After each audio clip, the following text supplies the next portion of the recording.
Shavua Tov Rabotai, we are continuing with our Mishna Yomi, Masechet Maaser Sheni. We're up to Perek Dal Mishna Gimel. Today's Mishnah should be Le'ilun Nishmat, Neria ben Svetlana, Aranbayev, Eliyahu ben Burcha Israelov, Menuchatam Began Eden, Amen. We know when a person uses his own money to redeem his Maaser Sheni, the Torah tells us in Sefer Vayikra, chapter 27, Pasuk 31, that he must add a fee of 1/5 to its redemption price, which Mefoshim tell us this 1/5 is 1/5 of the total after the fifth is added. So for example, if the Maaser Sheni is 4 dinars, he redeems it for 5 dinars. The extra dinar is 1/5 of the total, even though it's only a fourth of the Maaser Sheni's value.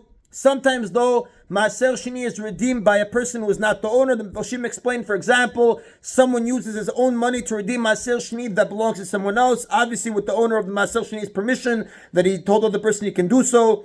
The redeemed produce, which is now chulin, goes to the one who redeemed it. The coins which are now Maaser Sheni remain his as well, and he must spend them on food in Yerushalayim. In that case, however, no fee is added. The Mishnah now discusses a case where two people, the owner and a stranger, offered to redeem Maaser Sheni. Who has precedence? The Mishnah says, Baal Habayit Omer Besela, V'acher Omer Besela, Baal Habayit Kodem, B'pnei Shemosif Chomesh. If the owner says that he will redeem his Maaser Sheni for a selah, and someone else says that he too will redeem it for a selah, the owner has priority to redeem it because he adds the fifth to its redemption price. Therefore, if the owner redeems it, more money will end up as Maaser Sheni. Baal Habayit Omer Besela. However, if the owner says that he will redeem it, the Maaser Sheni for a selah, V'acher Omer Besela v'Isar, and someone else says that he will redeem it for a selah and an Isar, Et shel selah v'Isar kodem b'pnei shemosif ala keren.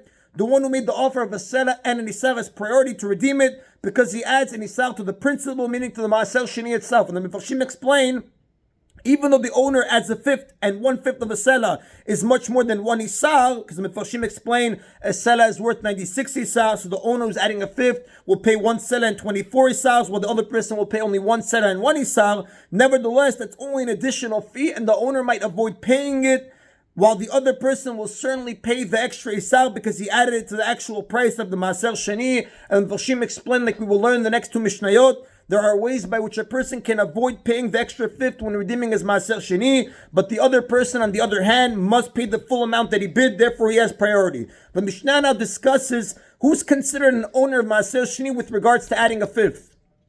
Hapodeh Maaser Sheni shelo, mosif alav chamishit. One redeems his own Maaser Sheni, adds a fifth to its value, ben shu shelo, ben shinitano b'matana, whether it was produce that was always his, or whether it was produce that was given to him as a gift. The Mefarshim explain that the case must be referring to when he received untithed produce as a gift, and then separates Maaser Sheni, and now he wants to redeem it. He's considered owner, he must add a fifth of its value, but the Mishnah cannot be referring to a case of a person who received Maaser Sheni as a gift after it was separated, because Maaser Sheni cannot be given as a gift like we learned in this Mishnah, chapter 1, Mishnah number 1. And that is in Rabotai Mishnah Gimel. Mishnah Dal now discusses a legal loophole by which a person can redeem his own Maaser Sheni without having to add a fifth. The Mefarshim explain, although the Torah states that a person must add a fifth when redeeming his Maaser Sheni, the rabbis allowed a person to use a loophole to avoid this charge based on the Torah's preference to Maaser Sheni as a blessing, which implies that a person may redeem it as cheaply as possible.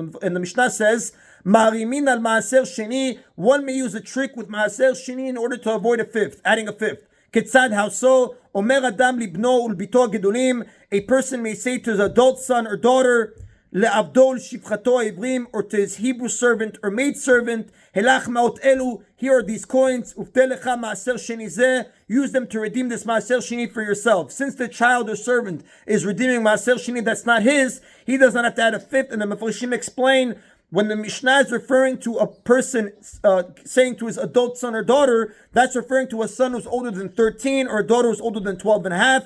Now, the tactic described in this Mishnah, the Mefarshim say, works only with someone who's financially independent. And a boy under 13 or a girl under 12 and a half is financially dependent on his or her father. Now, when the Mishnah says, if he says to his Hebrew servant or maid servant, a Hebrew servant is a Jew bought as a servant by another Jew for a specific period of time, usually 6 years. Although he must work for his master, he is not his master's property. Therefore, the servant remains financially independent and he can make monetary transactions of his own without his master's involvement, which is in contrast to an Evet Kanani, a Canaanite slave. So again, the Mishnah says he could tell the Eved, here are the adult son or daughter, here are these coins, use them to redeem this Maaser Sheni for yourself. Now, this can work in either of two ways. Number one, the owner gives the money as a gift to the other person, so that the other person is using money that is now his to redeem Maaser Sheni that belongs to the owner. Or number two, the owner lets the other person use the money, but it still belongs to the owner. However, the other person redeems the Maaser Sheni for himself, meaning he requires the produce for his own when he redeems it. So in that case, he's redeeming Maaser Sheni for his own use with money that belongs to the owner. Now, since in either case the money and the produce do not belong to the same person, a fifth does not need to be added. This can also be done with the total stranger. The reason the Mepharshim say our Mishnah gave an example of a child or servant is to teach that even if a person uses his child or servant on whom he can rely to give back the money and produce after the redemption is still effective and permitted. Now, this tactic would not work with the following people. The Mishnah says, a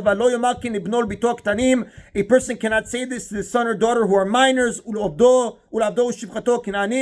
to his Canaanite slave or slave woman, and thereby avoid adding a fifth, because their hand is considered like his hand, meaning they do not have their own property rights. Whatever they acquire belongs to their father or master, and therefore if they take his money or produce to redeem it, it's as though he is redeeming it himself, and therefore you must add a fifth. And the Mepharshim explain, redemption is exempt from adding the fifth only if the money and produce do not belong to the same person. But a Canaanite slave or a minor child, which is a boy under 13 or a girl under 12 and a half, whatever they acquire, that belongs to the master or the father. And therefore, whether the owner's slave or child acquires the money or the produce, it will still belong to the owner. If the slave or the child redeemed the Maaser Sheni, that will be like the owner redeeming Maaser Sheni with money that belongs to himself. And since the redemption money and Maaser Sheni belong to the same person, a fifth must be added. And that is in Rabotai today's Mishna Yomi. Everybody should have a Shavua Tov. Baruch Adonai Le'olam. Amen v'amen.